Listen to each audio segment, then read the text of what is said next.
Mrs. Dresser. Sorry, I was fixing the microphone.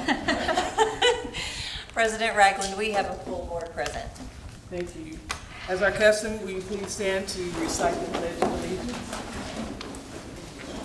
I pledge allegiance to the flag of the United States of America and to the republic for which it stands, one nation, under God, indivisible, with liberty and justice for all.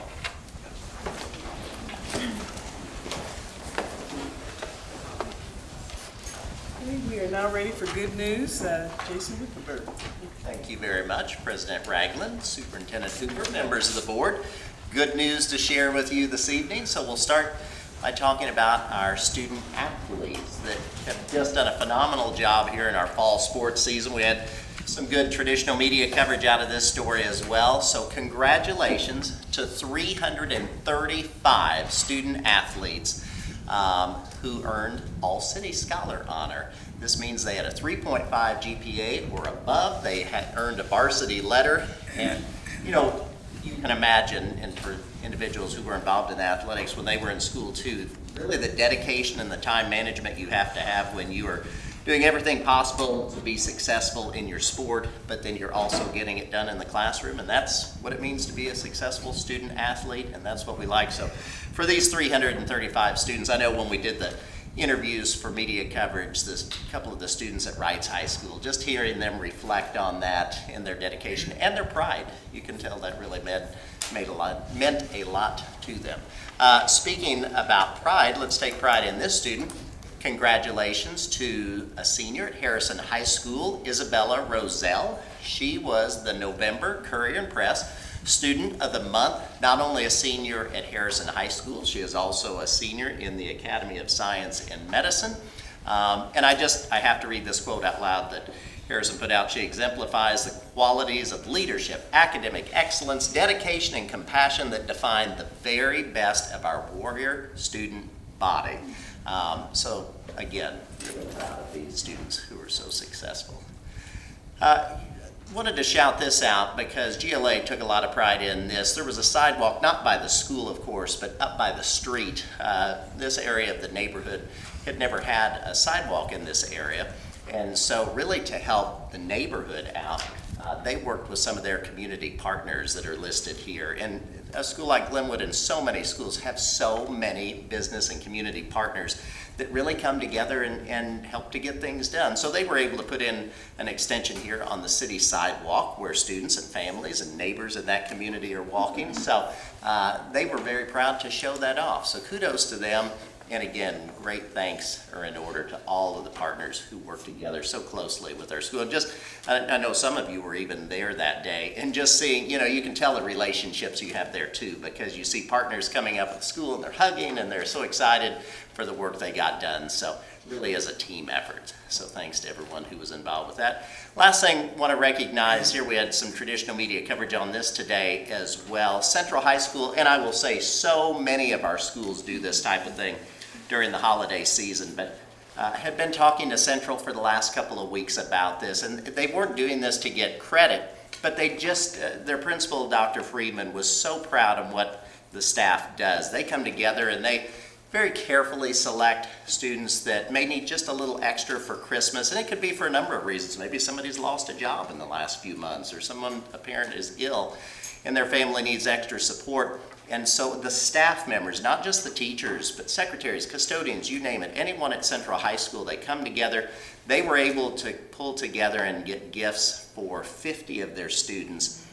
And it was just great hearing, this was one of their counselors, Dr. Freeman as well, reflect on that. They've done this for 7 years, and they're just able to get more and more students every year. So really a big thanks to them and all of our schools who really go out of their way to make sure that they're supporting their students and families during the holiday season.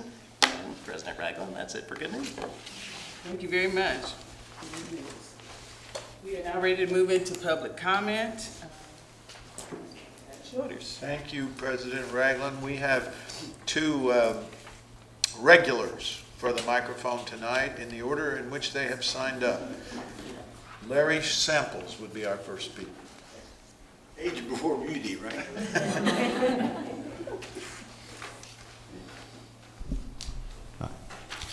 Tonight I have a Calvert Cheney story for you. Back in the late 80s, early 90s at Harrison High School, I was a volunteer. I'd be a ticket taker at the gate for basketball games. Back then, Harrison had some outstanding athletes: Calvert Cheney, Walter McCarty, Kevin Hardy, David Ragland, Andre Thomas. Had an outstanding coach also, Will Wyman, a class act, also an outstanding coach. In Calvert Cheney's senior year on Friday night, he was highly recruited at colleges across the United States. Some coaches would come. I saw Bobby Knight come to Harrison, Rick Pitino, coach in Kentucky back then. A lot of coaches would come. Calvert was highly recognized, All-State as a sophomore, All-State as a junior. Now his senior year, considered one of the best players in Indiana. So on a Friday night, I'm standing at the gate taking tickets, a policeman beside me, and Calvert's mother came through. And I think she was a single parent, but I'm not sure. But the policeman pulls her over to the side, said, "Mr. Cheney," said, "we want you to tell Calvert to move his car." Said Calvert's parked in a no parking zone. We don't want to put a ticket on Calvert's car. And I was surprised by Mrs. Cheney's response. She says, "I will not do that." Said, "You treat Calvert like you treat everybody else." Said, he gets no special favors. And turns around and walks away. That's my turn. That's where he is.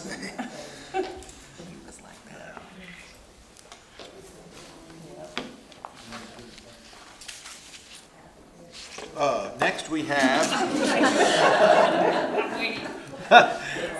Lori Young. Trying to get this case settled. All right. Good evening, President Ragland, members of the board, superintendent, and colleagues. This first semester, I have had the opportunity to spend time in classrooms across the EVSC, and it has truly been energizing. I have visited schools, worked alongside educators, and helped where I could.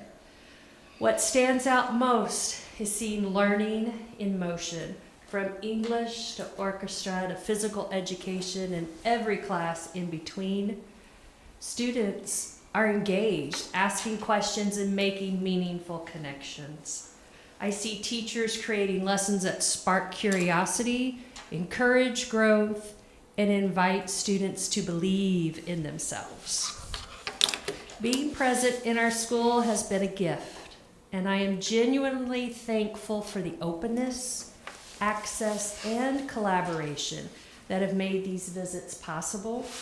That level of trust and transparency matters. It sends a clear message that seeing schools in action, listening to educators, and understanding their work firsthand is valued at the leadership level. On behalf of the Evansville Teachers Association, I want to express sincere appreciation for that approach.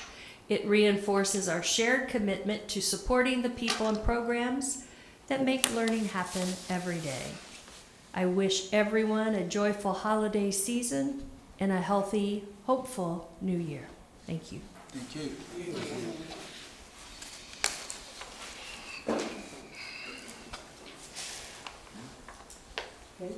Thank you. And the artwork, if you will look on the wall, is by Lincoln School, so please be sure to look that before you go out the door. Thank you.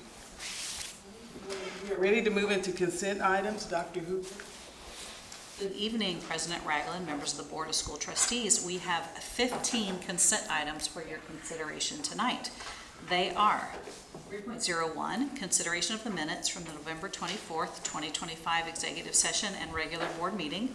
3.02, consideration of the allowance of payments, including invoices, net payroll, and payroll obligation for a total allowance of payments of $22,459,056.58. 3.03, consideration to approve grant proposals. 3.04, consideration to approve the resolution to transfer from the Operations Fund to the Rainy Day Fund. 3.05, consideration to approve the resolution to transfer funds from the Education Fund to the Post-Retirement Severance Fund. 3.06, consideration to approve the resolution to approve reduction of year-end appropriations. 3.07, consideration to approve the transfer from the Ed Fund to the Operations Fund. 3.08, consideration to approve the transfer from Operations Fund to the Self-Insurance Fund. 3.09, consideration to approve the resolution for event link online payment services. 3.10, consideration to approve architects for potential construction projects in 2026. 3.11, consideration to approve private music instructor agreement with Nicole Bateman. 3.12, consideration to approve the renewal agreement with Move to Learn. 3.13, consideration to approve the renewal with JWF Specialty. 3.14, consideration to approve the renewal of bulk fuel contracts. 3.15, consideration to approve the resolution regarding workers' compensation settlement. These consent items are presented for your approval. Move to approve. Second. Motion has been made and second to accept the consent items. Are there any questions or discussion? Hearing none, all in favor signify by aye. Aye. Same sign opposed, and that motion carries. Thank you. Thank you. We're now ready for a personnel recommendation. Ms. Chanel, I'm sorry, my child. Michelle, rhymes with Chanel. Williams, thank you. Good evening, President Ragland, members of the board, Dr. Hoover. Tonight's personnel recommendations include the following: retirements, resignations, terminations, regular appointments, adjunct teaching appointment, position reassignment, temporary appointment, leave of absence, resignation from extra duty, appointments to extra duty, reassignments to extra duty, reassignment of administrative appointment, transfers, after-school appointments, and consideration of the administrative appointment of John Tay Hawkins, head football coach at Boston High School. These recommendations are presented for your approval. Move to approve. A motion and a second have been made to accept the personnel recommendations. Are there any questions or discussion? I have a couple questions about the business position. We're going to move one teacher to another school and bring in, can you explain that move? It's the current department chair at Wrights High School that's an administrative position. She's an administrator. She will leave that position and become the virtual academy director with your approval. That ends up, both positions are half-time leadership. So we will need to backfill those 3 teaching periods with a sub. And they're hopeful to get maybe a retired teacher into that position. So it's the business chair. Correct. So what does that mean? I'm going to show you, I'm going to tell you something. I cheated. I looked on AI. For a high school business teacher should teach fundamental business concepts, financing, marketing, operations, entrepreneurships, using engaging methods like projects, real-world examples, integrate technology, mentor students for career planning. Wait a minute, I'm not done. Manage curriculum, access performance, and stay current with industry trends to prepare students for future success in business and life.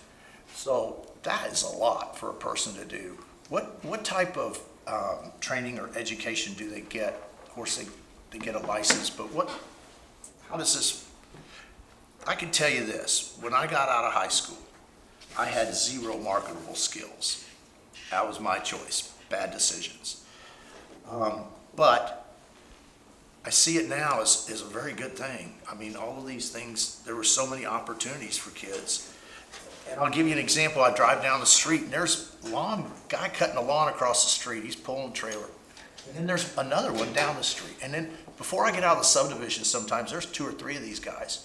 And I think how lucrative, because I've stopped and talked to them, hey, how do you do with this? And they do really well. And I'm just amazed. Are they being trained like this at EVSC? What is the... Yeah, so that sounds like a teacher's job. There's a lot to that, right? It is, there is. A business license, so there's a business 512 license. Some of those skills are embedded within different courses. So we don't try to cram all that into one Right. course. But a business teacher, depending on what course load they have, they could teach accounting, they could teach finance, they could teach marketing foundations, they could teach intro to business.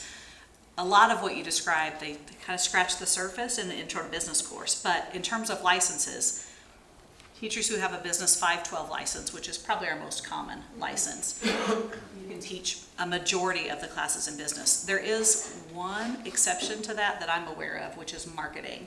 For digital marketing and strategic marketing, it's a little bit higher level marketing class. You have to have a specific marketing endorsement. I think it's a marketing 512. Now, with the new diploma coming in, there are some new licenses that I'm less familiar with that are CTE : Business Information and Technology. There's some new titles, but yeah, for that Business 512 license, there's a whole umbrella of courses that you can teach. And they stay current, I think. I think the way they stay current, in a high school, there's usually like, oh, this is our accounting person. So that teacher probably stays current on what's happening in accounting and is probably a member of professional organizations, networking with teachers across other schools in the state to know best approaches for accounting. Same thing for your finance person or your person that really loves digital applications, for example. Most teachers have their specialty area under that umbrella. To me, it's just amazing that a high school student could get out of high school, and if it wasn't college they wanted to do, they could start a business. I mean, they would have some knowledge, at least where to get started, and if they pump their teachers a little bit, they could probably hit the ground running. I think that's just crazy good. Thank you.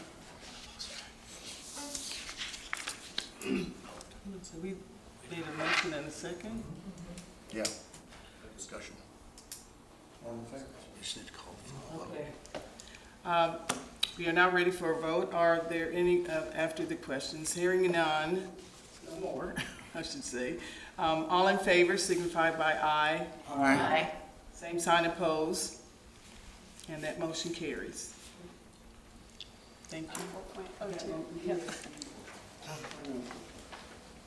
Good evening again. For the rare instances in which an administrator's contract may not be renewed, I'm requesting the board authorize the superintendent or designee to issue written preliminary notices of the board's consideration of non-renewal, as well as written notices of the board's decision to non-renew administrator contracts to those administrators whose contracts may be affected. Tonight, I present this for your approval. Second. A motion and a second have been made to accept the authority and the superintendent to issue notices of renewal. Are there any questions or discussion? Hearing none, all in favor signify by aye. Aye. And same sign opposed. And that motion carries. Thank you. Okay, we are now ready for district spotlight. Dr. Hoover? So tonight, I asked Katie Elmer to come to talk to you and share a little bit about something that I wasn't familiar with prior to stepping into the superintendency, but there's the Vanderburgh County School Safety Commission, and that group came together on December 2nd. So I asked Katie to be here tonight to talk to you about the function of that group. Absolutely. Thank you very much for having me. If you know me, you know that I am very passionate about school safety, so I'm very passionate about this commission as well. This commission brings together key partners from across the community, including emergency management. I'll go ahead. There we go. Emergency management, fire, police, the sheriff's office, the Vanderburgh County Dispatch, juvenile court, mental health, higher education partners such as USI, U of E, Ivy Tech, and representatives from other schools throughout the county. The goal is to ensure coordination and collaboration across all agencies involved in school safety. School safety is foundational to student learning and overall well-being. It extends beyond instruction to include physical security, digital safety, emergency preparedness, and effective crisis response. Collaboration is critical to both student and staff safety because no single agency or school system can address every aspect of prevention, preparedness, and response alone. When schools, first responders, mental health providers, and the courts work together in advance, we reduce confusion, improve response times, ensure consistent decision-making during high-stress situations. This coordinated approach not only strengthens physical safety, but also supports early intervention, threat assessment, and mental health support that could prevent incidents before they occur. The School Safety Commission has met regularly since July of 2019, allowing the group to remain proactive rather than reactive. Topics addressed include reunification planning, crime data and trends, physical safety measures and equipment, law enforcement coordination, funding and grant opportunities, emergency preparedness and drills, statutory and legal compliance, inclement weather planning, threat assessment protocols, and student and staff mental health. The Commission has also planned for large scales or unique events such as the eclipse to ensure that we were making the decisions in the best interest of all students across our county. Overall, this Commission strengthens partnerships, improves communication, and enhances our collective ability to protect students and staff while maintaining a safe and supportive learning environment. Happy to entertain any questions you have about the Commission. I'll ask a question on the 6.02, but we work with them, like, do they, because I know with our police officers with our department have to do firearms, probably EVOC, a number of different things. Yes. Do they work with either EPD or Sheriff's Office to utilize their facilities or be a part of when they're going through it every year? Absolutely. Tim is here, and he coordinates and works with Evansville Police and VCSO all the time to ensure that we are fully trained, and they even use some of our facilities for their training too. Okay, great. Anything you want to add? Katie, Yes. So as you meet quarterly or how often you meet, there's got to be, findings and information gathered. I just recommend that you put a report together and make sure that the state legislature gets copies of that, because basically they control a lot of the funding that we get. And I think they need to know about the need, about what we're trying to do on a shoestring budget. The other thing was the fact that, I don't think they distributed the funding as equitable as it could have been, because we got the same amount as maybe one or two parochial schools got. So I think they need to relook at that. We've discussed that with a couple of our local state legislators, and hopefully they'll make that adjustment. But, it's those kinds of things from Indianapolis that can have a big bearing here. And if we keep giving them information, maybe it'll be an easier sell. Absolutely. We have done that. I update and add all of our agenda meetings. Every year we have to register to show that we are in compliance with the law, and we're above compliance. You only have to meet once. Most often we meet twice a year just to really ensure those conversations are fresh. I really appreciate that, because we will definitely continue to tell Indianapolis everything that we can. In addition to that, are we doing any drills? What kind of drills are you talking about? Critical incident drills and those kinds of things? Mm-hmm. Yeah, our schools do, they have compliance drills that they have to do every month. And we oversee all of that to make sure that they are putting all the drills. And quite honestly, most of our schools go above the requirement for drilling.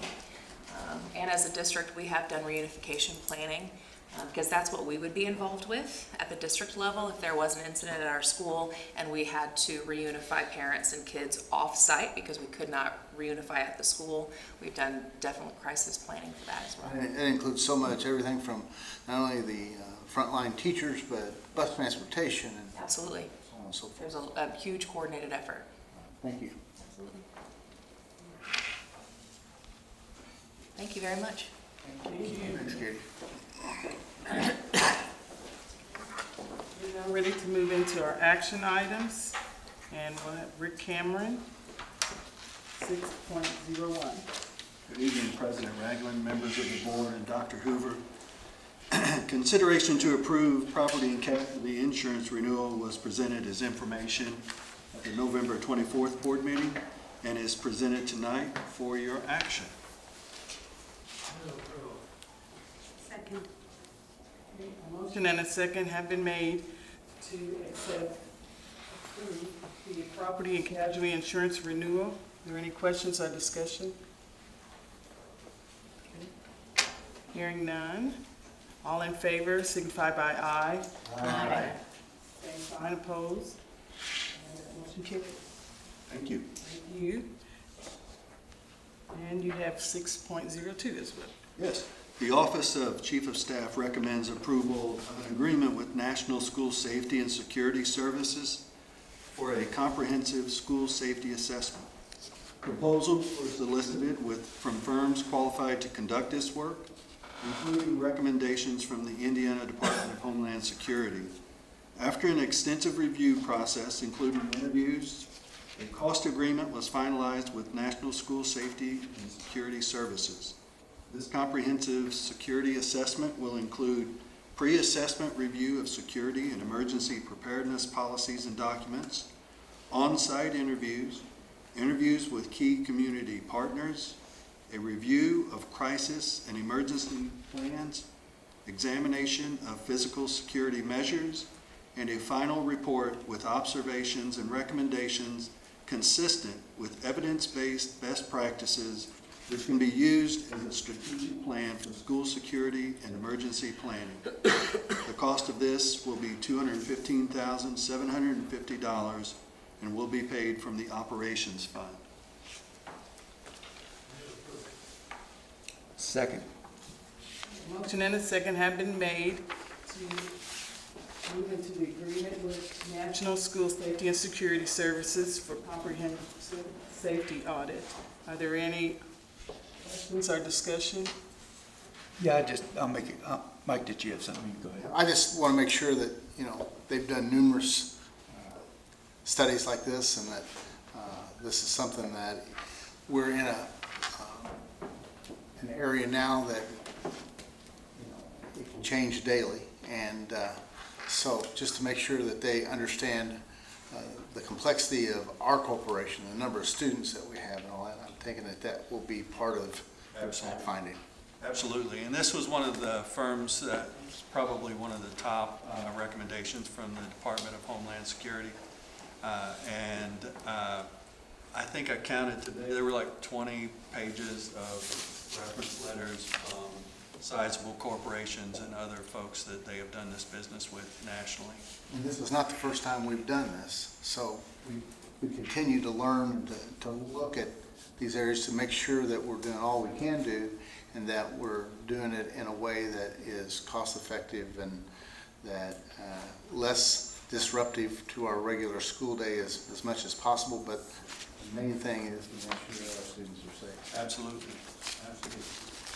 It's not necessarily a question, but a comment. I mean, I think our main responsibility as a corporation is, one, to educate our kids, but also to keep them safe and secure when they're in our custody. So, I mean, I think that's the importance of a comprehensive safety and security assessment.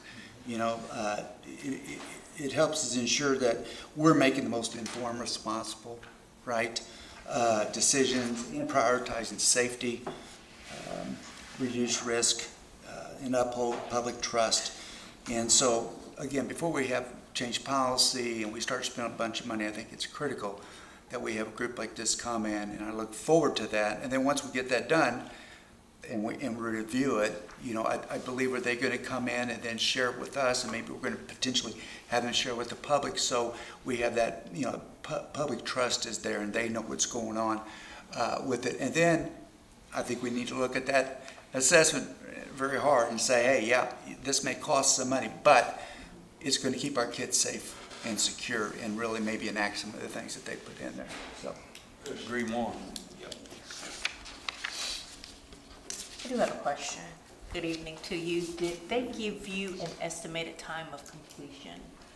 An estimated time of completion. I don't think we have an estimated time of completion, but they did give us an estimate of when they could start. Okay. We talked about as soon as we were able to get an agreement that we would send our documents for the review, which is the first part of this, them becoming familiar with our corporation, with the folks that they would be interacting with to get things scheduled and everything, and also looking at our policies and procedures and protocols, what Katie just shared with you, our drill structure, what things we're going through with our safety committee. So getting all that reviewed is the first part of this, and then getting the on-site interviews scheduled. Do you have anything else additionally about the schedule? He said that the on-site would take about 3 weeks. Okay. To go through all of the buildings and to do the comprehensive interviews, and so. Oh, yeah, I thought you were looking for an actual date. But No. It says in there, they anticipate about 15 days. Okay, thank you. Sorry about that. That's okay. Thank you. I'd just like to add a comment for you and Katie and all those on the team, just to thank you for your thoroughness and being very methodical about this, rather than have a knee-jerk reaction to another tragedy, you know, that unfortunately many people are becoming desensitized to. And so I just really appreciate that you brought on these folks who have the experience to take a look at our schools, and many of which are kind of long in the tooth. So, you know, we can guess what we think what changes might need to be made, but I think, and I took a look at this organization, and I'm just really pleased that in the direction that we're going, and that we can say without hesitation that we have taken a look and brought in the best experts so that we can make sure that our students and teachers and staff are safe when they're in our buildings. I agree with you, and this is not easy work. It's the right work, like Mr. Kiefer said. Educating students, keeping staff and students safe is the most important work we can do, but it does feel good to have a supportive board, especially for this team, so that we're all on the same page moving forward. This is going to be a lot of work, and it's probably going to create some work and some things that are going to come out of there budgetarily. It's nice to know that we have a supportive board that really prioritizes this work. So that makes that part of it a hill we don't have to climb. Feels good. And I just thought about this when she said this, but I like the fact that it's data-driven, okay? And, you know, the goal is to try to mitigate something from happening. And we always think about maybe worst-case scenario. We can stop it here to where it never gets to that worst-case scenario. And then if it does get to a really bad situation, we know how to respond quickly afterwards to try to mitigate any additional damage. So I think that's really one of the values of doing a very comprehensive study. And this firm is, I wouldn't say deeply seated, but definitely some of those initial conversations have been around the mental health piece of mitigation with behavior threat assessment and those things. So, yeah, you're right.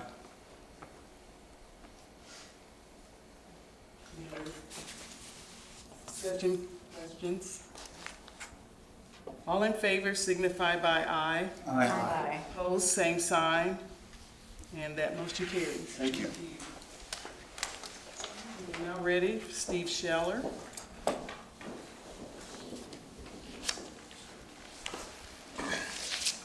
Good evening, President Ragland, members of the board, and Dr. Hoover. Southern Indiana Career and Technical Center Cosmetology Renovation Project 2026. Notice to bid was advertised on October 10th and October 17th, 2025. A mandatory pre-bid meeting was held on October 21st. Bids were received on November 6th. Our recommendation is to award the contract to ARC Construction for the base bid of $828,300. Approval. Second. Motion and a second have been made to approve the award contract for this Southern Indiana Career and Technical Center Cosmetology Renovation Project 2026 to ARC Construction. Are there any questions or discussion?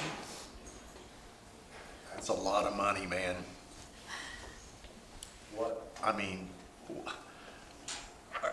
Okay. You want me to tell you a little about it? Yeah, can you? Sure, absolutely.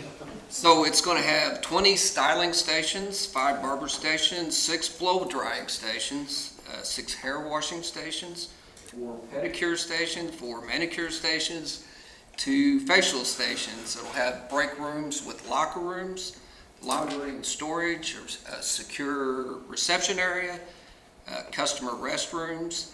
And the great thing is, I just checked again, they have 192 applicants already for this. So it's pretty exciting for 40 student 109 spots. Stephen, I'm sorry. No, go ahead. Will there be some, you said for potential customers to come, they need those to work on, right? Will there be some signage that kind of says this is the whatever we're going to call it, so they know you can see it from Lynch Road. Absolutely. So it's going to have a whole separate entrance to come in, and then it'll have a lobby area where they get buzzed in and a secure And entrance is there. that in the old newspaper, where we're putting it, or where are we putting it? It's in the old graphics communication lab space. Okay, Yeah. okay. You trim down the. To ask the question, how much money will they capture to, I mean, what's this, is this gonna be, it's almost a business, is it not? I mean, are they going to, they're going to charge? They are, and I think the plan is to make it, Carrie, you can help me with this one, that we hope that it's relatively self-funded. That's what I was getting at. So it's gonna carry itself, sort of. Right. Okay. I mean, the good news is, it's almost to your point about the business question earlier, but there are opportunities for high school students now, and increasingly so all the time, so that they have, it's a real integration of what they're learning and all the soft skills that go with working with people. In this case, they're gonna work with the public. And those skills, whether they end up going into cosmetology or not after high school, those are skills they can take with them, to any occupation. And part of that curriculum is entrepreneurial. Yes. So if they've got the entrepreneurial spirit or entrepreneurial, so if they want to go work for somebody or they want to open their own business up, they can do either one, and those skill sets are taught in part of that curriculum. It's definitely what we need in Vanderbilt County is good paying jobs. Absolutely. So, thank you.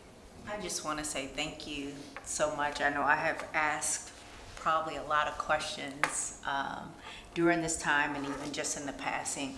I know some young ladies that have applied for it and they are very excited.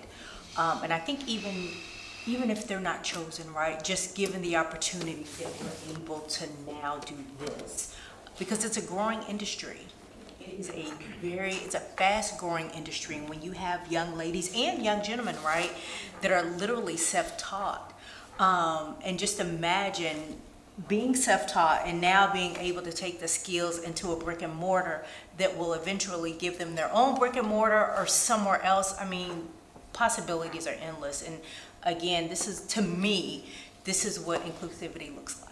It really does. Sometimes everyone isn't made for a 2-year or 4-year college and or university, but this here is a gateway and it opens doors. So thank you so very much. Thank you. It's going to be a beautiful space. I'm excited about I'm excited too.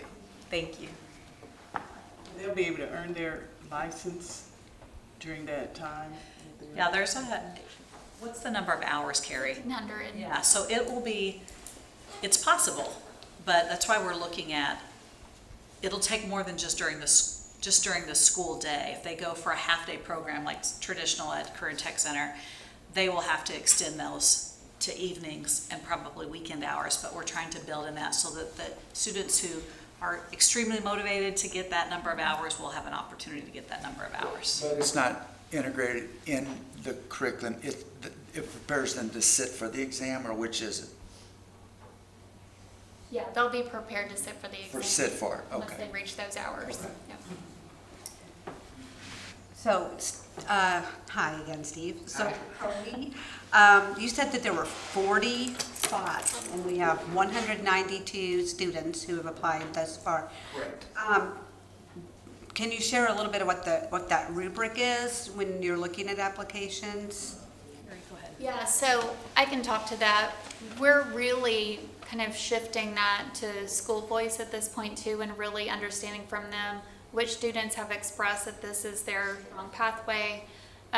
They're looking at fit for the program. They're looking at things like attendance too, to make sure they'll come up and get those hours in. Mm-hmm. But we're really shifting that over to the schools to make those recommendations for who they would recommend for those spots. Because they know those students better than anyone because Right, they're with them. yeah.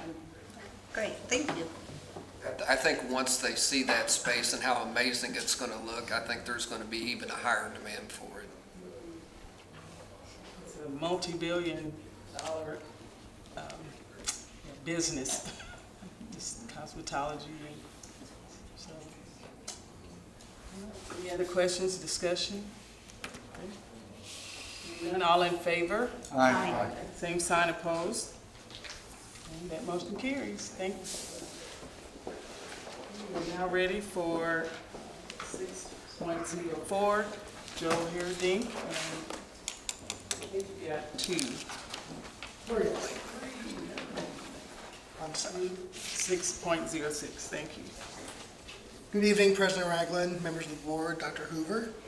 In our November 24th meeting, 2025, we were presented with an information item concerning the award of a competitively bid technology infrastructure project for wireless access points, cabling, and associated services for PC Quest. The solution price for 5 years is $875,269.64. Following eligible E-rate discounts, the cost of EVSC will be $175,053.93. The funding source will be the Fall 2025 Common School Fund. At this time, I'd like to recommend that you approve this award. Thank you. Second. Okay, a motion and a second have been made to award the access points, cabling, and associated services upgrade bid to PC Quest. Are there any questions or discussion? Okay. Hearing none, all in favor signify by aye. Aye. Same sign opposed. Motion carries. Also, in our November 24th, 2025 board meeting, we were presented with an information item concerning the award of a competitively bid technology infrastructure project for structured cabling and associated services to, skipped one here, so. Let's go back. A technology infrastructure project for uninterruptible power supplies, UPS as they're also called, units, associated services to CWG. The solution price for 8 years is $601,918.87. Following eligible E-rate discounts, the cost to EVSC will be $120,383.77. The funding source will be the Fall Common School Fund. At this time, I'd like to recommend that you approve this award. Thank you. So moved. Second. Motion and second have been made to approve the award to the uninterruptible power source UPS units and associated bid to CDW-G. Are there any questions or discussion? You mentioned that it was, there was clean power involved in this, so that's sun, I suppose. What's that? It's sun, I suppose? Son, Solar? no, not by clean and dirty. I mean the power spikes you have with power Okay. from either the electric company or a generator. It's not all an even sign. So electronics sometimes they like clean power, and that's part of the process. What these UPS units do, they take some of that dirty power, it's often called, and make it clean. So these units last longer. So we plug the electronics like your switching and your access points and all those things into it. So sensitive things. Exactly, yes. Okay. Yeah. I didn't understand until just now. Got it now. Thanks. Any other questions, discussion? Hearing none, all in favor? Aye. Same sign opposed. Motion carries. We're now ready for 6.06. I'm on the right one. In our November 24, 2025 board meeting, you were presented with an information item concerning the award of the competitively bid technology infrastructure project for structured cabling and associated services to replace old cabling to PC Quest. The solution price was $35,077.60. Following eligible E-rate discounts, the cost to EVSC will be $7,015.52. The funding source will be the Fall 2025 Common School Fund. At this time, I'd like to recommend that you approve this award. Second. A motion and a second have been made to award the structural cabling and associated service bid to PC Quest. Are there any questions or discussion? Hearing none, all in favor? Aye. Same sign opposed. That motion carries. Thank you. We're now ready for Michelle Williams, 6.07. Good evening again, President Ragland, members of the board, Dr. Hoover. Tonight, I'm requesting your approval for the renewal of our reinsurance agreement with Anthem Blue Cross Blue Shield for stop loss coverage. As indicated at the last meeting, this reinsurance agreement protects the EVSC from substantial loss due to high-cost healthcare claims. The deductible for high-cost claims remains at $325,000. The total cost of the renewal is $2,386,463. The funding source is the operations fund. Tonight, I present this for your approval. Move to approve. Second. A motion and a second have been made to consider to approve the reinsurance renewal with Anthem Blue Cross Blue Shield. Are there any questions or discussion? Hearing none, all in favor? Aye. Same sign opposed, and that motion carries. Thank you. We are now ready for information. I'm sorry. That's okay. 6.08. Thank you. Good evening, President Ragland, members of the board, and Dr. Hoover. The Office of Schools and Instructional Corps recommends approval of the Program of Studies for the 2026-27 school year. The Program of Studies indicates new course titles and/or number changes requested by EVSC high schools. All of the courses have been reviewed by the appropriate content director, Chief Administrative Officer of high schools, and the Assistant Superintendent to ensure alignment with the IDOE approved courses. At this time, we present this for your approval. So moved. Second. Motion and a second have been made to approve consideration to approve the agreement with Strategic Classroom Consulting. I'm sorry, this is to approve the Program of Studies. I'm ahead in information. Be next, sorry. Any questions or discussion? Hearing none, all in favor? Aye. Same sign opposed. And that motion carries. Thank you. And you have under information 7.01. The Office of Schools and Instructional Corps is recommending approval of an agreement with Strategic Classroom Consulting to provide some job-embedded SIOP implementation support through on-site coaching and virtual professional learning. SIOP is a research-based approach for effectively teaching multilingual learners across all content areas, and this professional development is designed to deepen educators' understanding and application of this model. Over the school year, the consultant will deliver 3 weeks of on-site services along with 6 one-hour virtual sessions that are tailored to each participating school's identified needs. Services will include embedded classroom coaching, observation and feedback, coaching of multilingual learner coaches, and leadership consultation focused on planning, monitoring, and sustaining SIOP implementation. Upon completion of this, teachers, instructional coaches, and building leaders will have a strengthened capacity to implement SIOP features with fidelity, supporting improved academic language development and content achievement for MLLs. The total cost of these services will be $54,900, and this will be funded through Title Multilingual Learner Funding. This item is submitted for your information tonight, and I'm happy to answer any questions that you may have.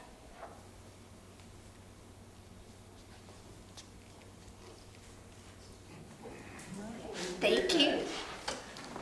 Going on with the information, we now have Steve Scheller, 7.02. Good evening once again, President Ragland, members of the board, and Dr. Hoover. The Lodge Community School second floor renovation HVAC upgrade project 2026. Notice to bid was advertised on October 24th and October 31st, 2025. A pre-bid meeting was held on November 5th and bids were received on November 13th. The board has received a bid tabulation sheet for this project, and I will recommend awarding the project to ARC Construction at the next scheduled school board meeting. I'd be happy to answer any questions you may have.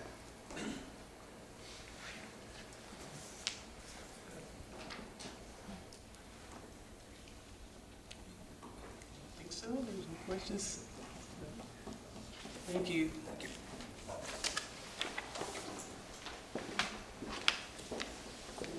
And again, 7.03, Joe. Good evening, President Ragland, members of the board, Dr. Hoover. The Office of Technology recommends approval for the purchase of 1,000 Apple iPads to support K-1 classrooms. These devices will replace the current 8th generation iPads previously deployed during the 2021-2022 school year. The total cost of this purchase is $124,000, with Apple serving as the sole source provider for private and public K-12 education institutions in the United States. The funding source will be the 2025 Spring Common School Fund. Please feel free to ask any questions now or reach out anytime before our next meeting. Joe, I do have a question in regards to the durability of the Apple. You found that that's a machine, a piece of equipment that's pretty durable, and do we put them in cases? We do put them all in cases. In our K through 1 iPads, they stay in the classroom in carts. So they usually don't get as much damage as our Chromebooks that we send out in the middle school and high school area. Apple in general, we're doing a cost benefit analysis on the durability of Apple, and they're pretty comparable, if not maybe a little better so far than what we've seen with the Chromebooks, but they are more expensive than what we pay for Chromebooks. So it's kind of a trade-off you kind of have to look at. What about the charging instrument that goes to it? Is that something that is pretty universal, or? Well, it is now. They've all moved to USB-C charging cables, and in our charging carts, we have replaceable cables in those carts that we use that we can swap out if they're damaged. Now, just like any cable you have at home, the same one you probably use on your cell phone, they do break, and we do end up spending quite a bit of money on replacement chargers, but that's just part of If they break it, they bring it back and we replace it rather than... It depends. A lot of times, if we can tell that it's maybe not accidental, then we'll charge the family for that. But for the most part, we do replace those, and we do keep extras on hand. Yeah, and they usually between $10 and $25, depending on the quality device you get. On Amazon, you can get a little less quality. We recommend a medium quality, around $20 or so for those. And the ones that they take home, how do we monitor whether they're trying to get through a firewall or put something that shouldn't be on there? Gotcha. Well, we have filtering services through a company called GoGuardian. We also have what's called DNS filtering, which filters the information that goes in and out of our network. So by law, we have to filter all the content on there. And then on our Chromebooks and some of our other devices, we use a service called CrowdStrike to monitor our network and our devices that way as well. So if something is brought up on it that shouldn't be, then you get notified, or? Immediately notified. And we actually have a 24/7, they call it ENOT team, that monitors those devices. If something comes through, I get an email, and sometimes if enough was warranted, a call saying you need to check on this.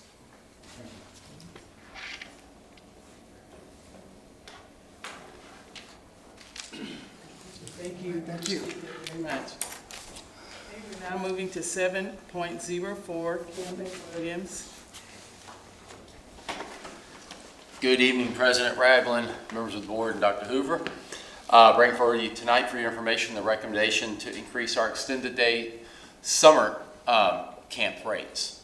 The extended day summer camp is an extension of the regular extended day program and serves EVSC students in kindergarten through 6th grade. The summer camp program is separate from our before and after school daycare that happens during the school year.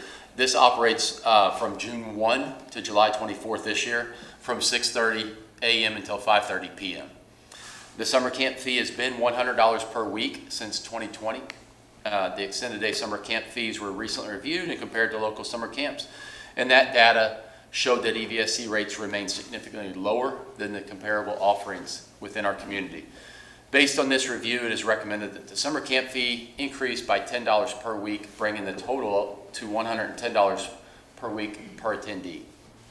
This cost does include many things. I'll list a few of them here: a camp t-shirt, field trips, arts and crafts, community partner volunteer workshops, enrichment activities focused on character and leadership development, physical fitness, academic support, and student learning. Of course, breakfast and lunch are certainly provided for each student through the summer food service program. I'd be happy to answer any questions at this time if you have any. Through the meals, do we get any reimbursement through the federal government for that? Yeah, we work with Nora Burgess, our Director of Food Services program, for that, yeah. And it's held at a site where it is a voucher accepted. So we have them from when to when? Date-wise, it'll be June 1st to July 24th. Time-wise, it'll be from 6:30 a.m. till 5:30 p.m. And offer all that, I mean, this is a value. It is a value, and they do a great job. Carlotta Patterson, our director of Extended Day Centers, really does a great job making sure that the students have learning activities available. Also, it's just not daycare. It is learning taking place, and the extended learning outside of the classroom, right? They take off-site field trips as well as bringing things on-site to these students. If I recall, many times, a lot of these field trips, these are experiences some of our kids may never. We really try to do that, right? Something that is more than what they may go on with their family. Right. Excellent, excellent. Thank you. I do have a question. Good evening. It's good seeing you. Though I agree with everything, and I know that the price is inexpensive compared to our other counterparts, if you will, and/or organizations without in the community. Just because we are living in a world filled of financial distress and economic distress, right? How are we going to convey this message? Hey, I know we're increasing, and I know things are tough across the board for everyone. How are we going to convey that message that it is still valuable? Yeah, I think $10 is, it's a lot for someone in the world we're living right now, where the economy is just questionable right now. You know, grocery prices are high. All the other things that come with just basic living necessities. So how are we going to make sure that we are conveying the message that it's still valuable? Yeah, like anything, that return on investment, and those families are investing in us. And I think with that rate increase, that investment, we're willing to put forth that time and effort, and making sure some of these things that I've listed off here are there, but also the safety of the students are involved as well. It's a great opportunity. We have many high school students coming down also working. It provides opportunities for our staff to work through the summer that they wouldn't have, to help with their benefit as well. So there are lots and lots of benefits, and I think that return on investment, the families have said over through their application process that this isn't what they want because we are at capacity every year.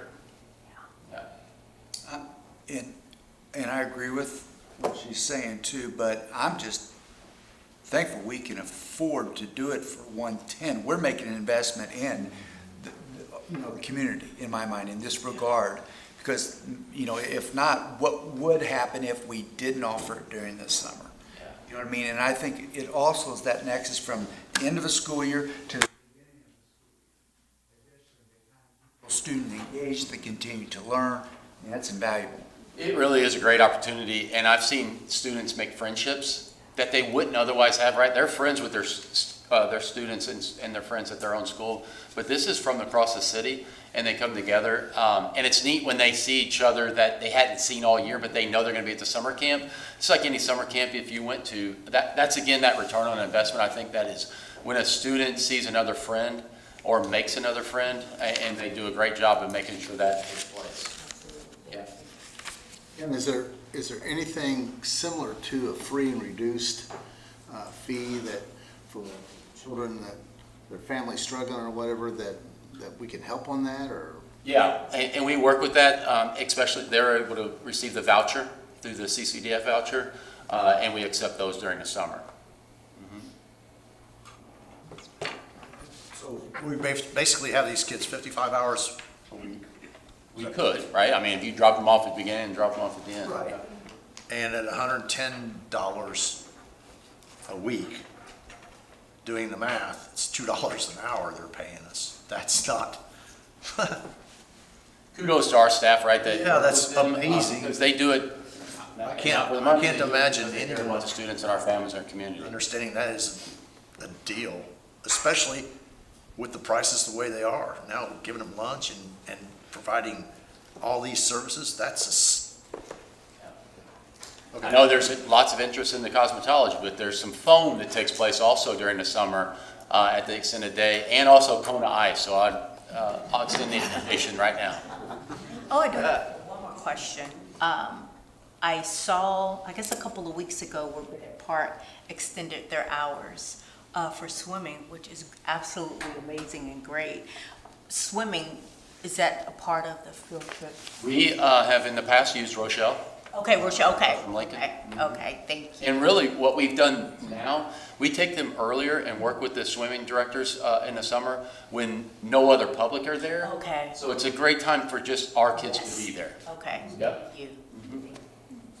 I have a question. Since this is a summer day camp, this corporation will or won't be impacted by the decision to not have childcare vouchers available for 2026? I'm not sure if I understand what you're asking. So the state's not going to get childcare vouchers in 2026? So if families have worked with them, there is certainly a wait list for the vouchers. But if you're on it and you are able to receive that, then we can take that voucher for summer, separate maybe from pre-K. But we can take that voucher, because we do that right now for our extended day program. We take, if families on a voucher, we take that voucher and apply it towards their extended day rate for their AM and PM that they utilize. So there's no new vouchers available, but families that are already on the vouchers will still get it? Yeah. That's good to know. Okay. Yeah. And we're hopeful at some point that wait list is lifted or expanded. So just so I am clear on this, if students are getting a voucher, they choose to go here, that's the money you're talking about, then we have the pre-K voucher, which is separate, that may not continue on. Okay. Correct. Okay, thank you for the clarification. Thank you very much. Okay, we're now ready for point 7.05. Dr. Underwood, you have 6, 7, and 8. All right, just take us on home. Shut it down here. President Ragland, members of the board, and Dr. Hoover, I do have a proposed site lease for you tonight, as well as November month-end items. For the site lease, the Office of Business Affairs is proposing to enter into a site lease with Express ATM for the installation and operation of automated teller machines in our EVSC high schools. The placement of the machines is intended to provide convenient access for students and families and visitors during school events. Express ATM, the vendor, will be responsible for all costs associated with installation, maintenance, cash loading, customer support, and operational services. EVSC will provide the designated space, and as part of the installation, each of the ATMs will be professionally wrapped in the official logo and school colors of the high school in which it resides. Under this agreement, EVSC will receive $1 per charged withdrawal, and all revenue will go to the schools. Happy to answer any questions you might have about that.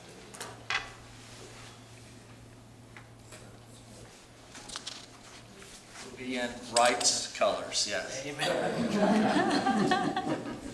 The money's in North's colors. They'll spend it. Okay, moving on. Please, get in the money. For the Education Operations Monthly Review, as of November 30th, we've expended 90.23% of the education fund budget, leaving a balance of $48,221,405.38. In the Operations Fund, we've expended 79.61%, with a balance of $11,594,062.21. Summary of cash balances by fund. These are the balances in the debt service, education, exempt debt service, and operations funds. Expenditure ledger summary report. This is a breakdown of expenditures by function and object code. And revenue summary report. This lists revenue as of November 30 for the education, operations, debt service, and exempt debt service funds. I have to answer any questions about those reports.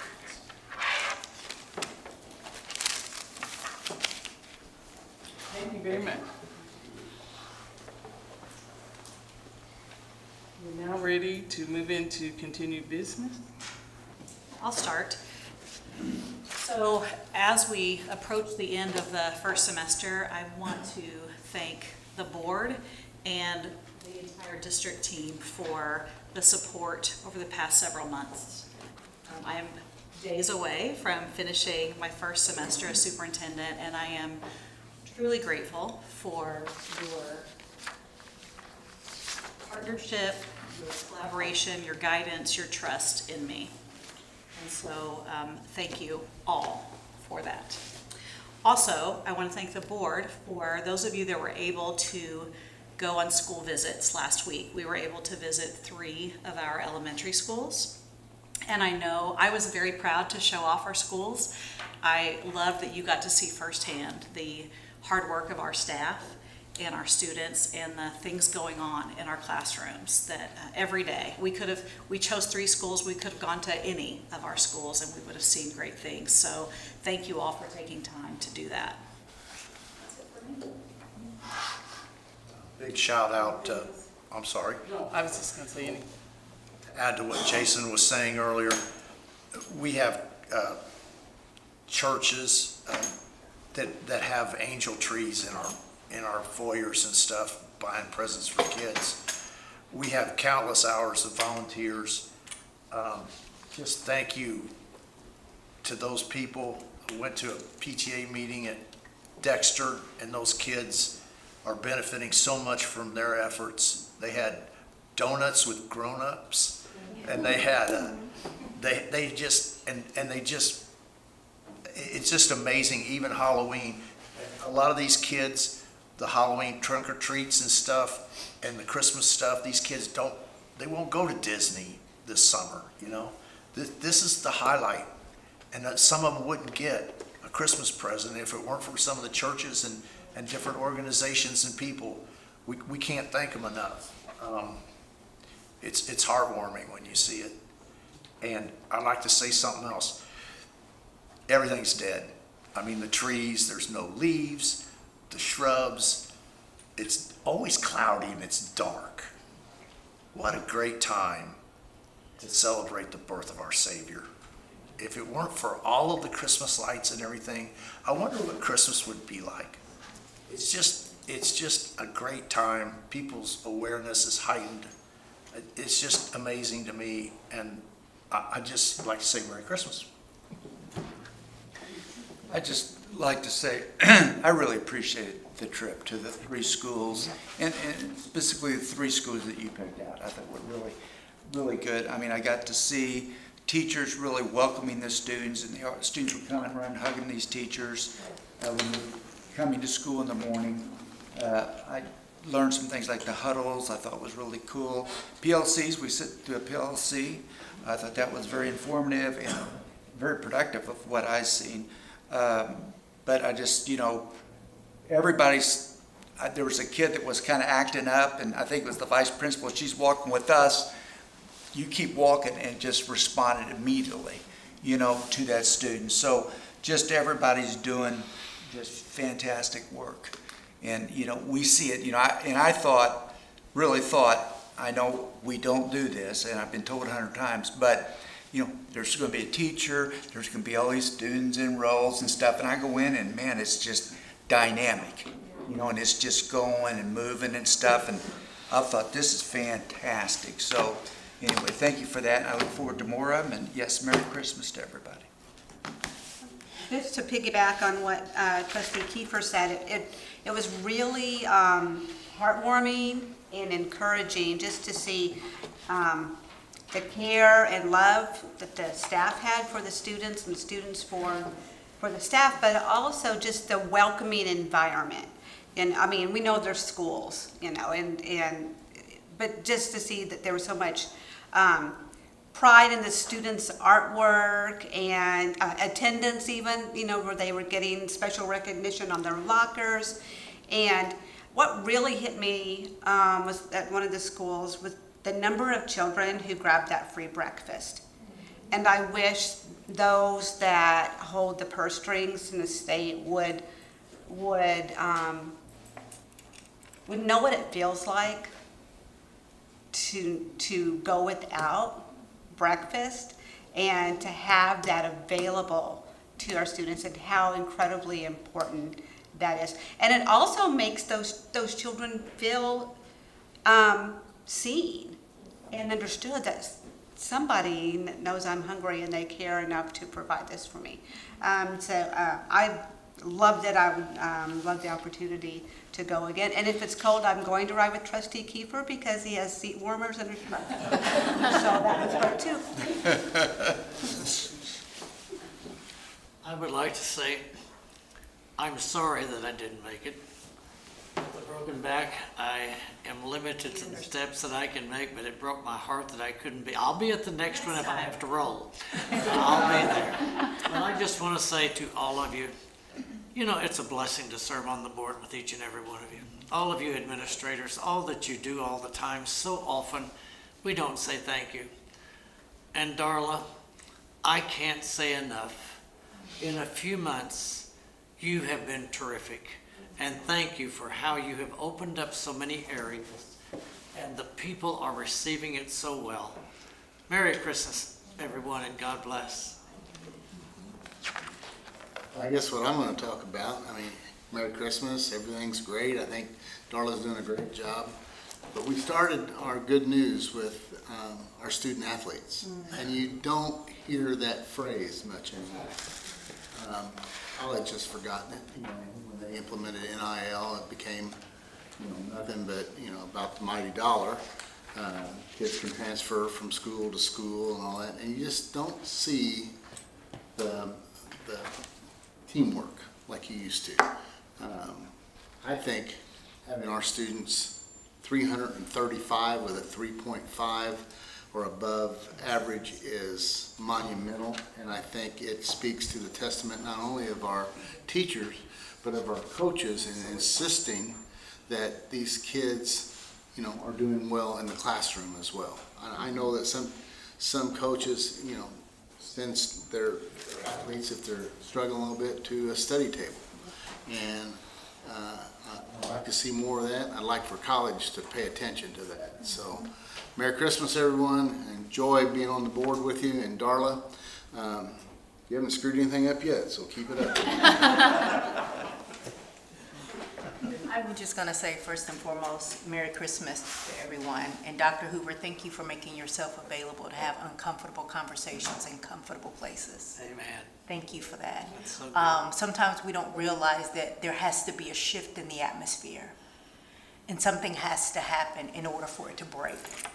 So thank you very, very much. And it has truly been a pleasure just this year serving again with the board and just seeing parents and students out here and administration and able to just see smiling faces and know that their people are concerned. And I would just say my wish from Santa next year is to see seats filled out here. That'd be nice, wouldn't That it? is my wish. That would be it. With a candy cane. That's it. Merry Christmas. I want to say that I so enjoyed the school visit, and it was funny, you know, at one point you asked me, and I'm like all in the table with the math, and you had asked me, is teaching, and that, I mean, I felt that, you know, kind of like that rush. So just being with them, but you learn that each school has its own culture, it has its own community, and yet, and I think each one we went to, it was just, you know, its own uniqueness, and I really, to see cafeteria workers, to see, you know, your support staff as well. And does anybody remember in when they lost and found, and they, what did he say? What did he call that? What did that guy find today? Yeah, that is what he said. I mean, that was, and everybody just responds, and you know, it could be a water bottle, a T-shirt. I think it was like several water bottles that day. But I mean, just, you know, just those little things that. You know, like, how about this again? Or can't find something, but I really appreciate it. I appreciate our board. I appreciate our staff support, our admin. We're all trying to work jointly together here, and Darla's hit the ground running. And appreciate your leadership and all, and everyone. Thank you. Thank you all for the opportunity, for sure. Karen, one last thing. It's not easy sitting in this desk. I've done it several times before. I will tell you that when you have a year where you replace a superintendent the first time in 14 years, you have negotiations with contracts for different organizations and groups that we work with. There's a lot of moving parts to it. Karen, you've done a great job. Yep, great job, Karen. Thank you. And the only thing is I haven't heard anything from Shoulders yet. I think there's a football team a little bit up north. Come on, Pat. I thought he'd do the Heisman pose. Heisman and a championship. Well, that all happened since he got off the board. Yeah, there you go. Good. Yeah, I tried to give you, yes, you know.